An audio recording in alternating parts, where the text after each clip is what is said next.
Perang adalah bagian tak terhindarkan dari kesepakatan kapan saja banyak pihak yang mengadakan perjanjian untuk saling bertempur sampai mati. Beberapa konflik telah mengakibatkan banyak pembantaian daripada yang lain, dan waktunya bisa sangat bervariasi.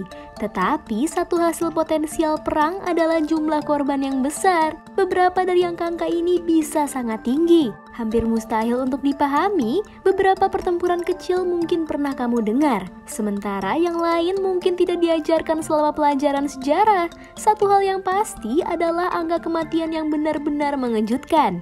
Inilah 7 perang dengan korban tewas tertinggi dalam sejarah dunia. Untuk like, komen, dan juga subscribe channel YouTube Jalan Tikus. Aktifkan tombol loncengnya ya, gengs! Syria Civil War. Perang Saudara Suriah adalah perang saudara multisisi yang sedang berlangsung.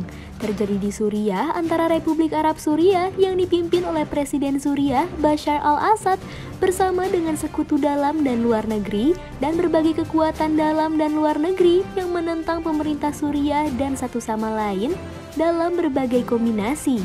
Kerusuhan di Suriah yang dimulai pada 15 Maret 2011 sebagai bagian dari protes musim semi Arab 2011 yang lebih luas, tumbuh dari ketidakpuasan dengan pemerintah Suriah dan meningkat menjadi konflik bersenjata setelah protes yang menyerukan pencopotan Assad ditekan dengan keras. Perang saat ini sedang diperjuangkan oleh beberapa faksi, termasuk Angkatan Bersenjata Suriah dan sekutu domestik dan internasionalnya. Aliansi longgar dari sebagian besar kelompok pemberontak oposisi Sunni seperti Tentara Pembebasan Suriah, kelompok Jihad Salafi termasuk Front al-Nusra dan Tahrir al-Syam, Pasukan Demokratik Suriah atau SDF, campuran Kurdi Arab, dan Negara Islam Irak dan Syam atau ISIL.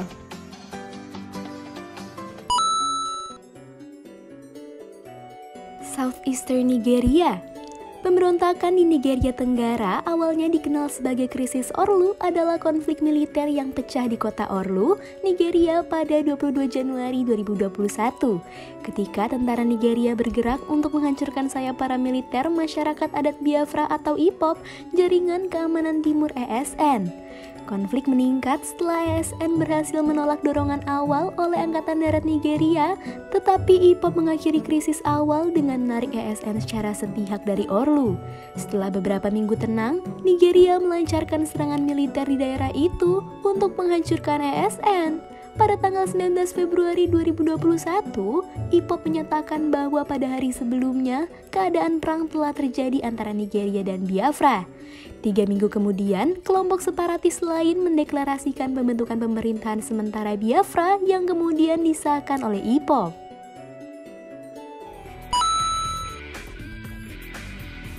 Israel-Palestina. Konflik Palestina dan Israel telah berlangsung sejak awal 1900-an ketika wilayah yang sebagian besar Arab dan Muslim masih menjadi bagian Kekaisaran Ottoman.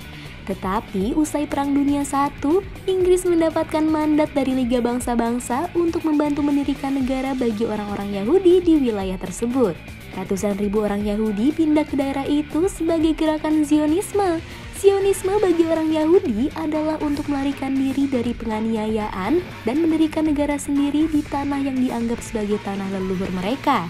Sejumlah besar orang Yahudi Timur Tengah juga pindah ke Israel, entah untuk menghindari kekerasan antisemit atau karena diusir secara paksa.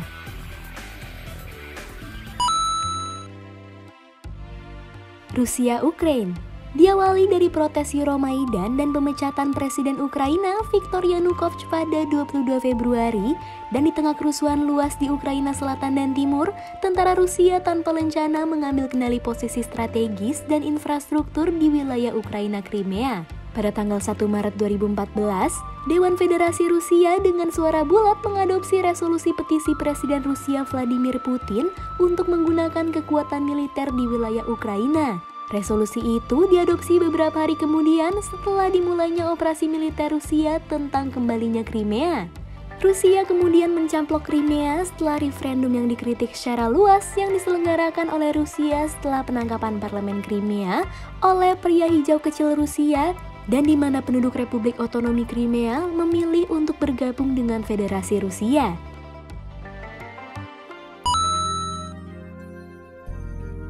Tigray War. Perang Tigray adalah konflik bersenjata berkelanjutan yang dimulai sekitar tengah malam pada 3-4 November 2020 di wilayah Tigray, Ethiopia. Korban jiwa dalam peperangan ini sudah berjumlah 52.000 jiwa. Tahun 2019, untuk menjauhkan negara dari federalisme etnis dan politik nasionalis etnis, Perdana Menteri Abiy Ahmed menggabungkan partai-partai konstituen berbasis etnis dan wilayah dari koalisi Front Democratic Revolutionary Rakyat Ethiopia atau EPRDF dan beberapa partai oposisi ke dalam Partai Kemakmuran barunya. Front Pembebasan Rakyat Tigray atau TPLF, sebuah entitas politik yang kuat yang telah mendominasi politik Ethiopia selama 27 tahun sebagai rezim represif melalui sistem dominan satu partai, menolak untuk bergabung dengan partai baru.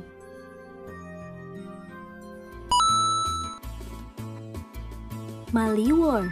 Perang Mali adalah konflik bersenjata yang sedang berlangsung yang dimulai pada Januari 2012 antara bagian utara dan selatan Mali di Afrika.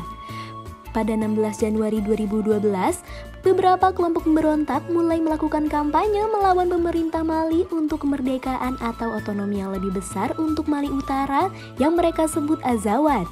Sebagai akibat dari ketidakstabilan setelah kudeta, 3 kota utara terbesar di Mali, Kidal, Gao, dan Timbuktu ditaklukkan oleh pemberontak selama 3 hari berturut-turut. Pada tanggal 5 April 2012, setelah penangkapan Douentza, MNLA mengatakan bahwa mereka telah mencapai tujuannya dan membatalkan serangannya. Hari berikutnya, ia memproklamasikan kemerdekaan Mali Utara dari seluruh negeri menamainya Azawad.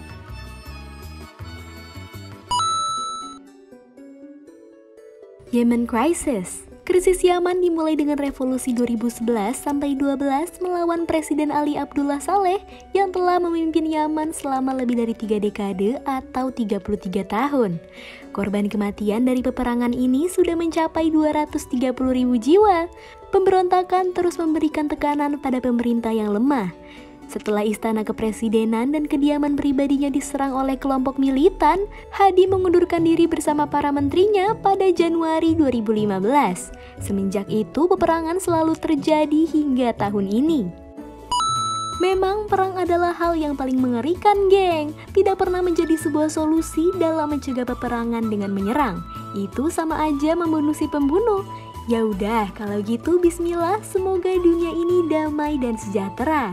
Amin. Ciao Bella, geng.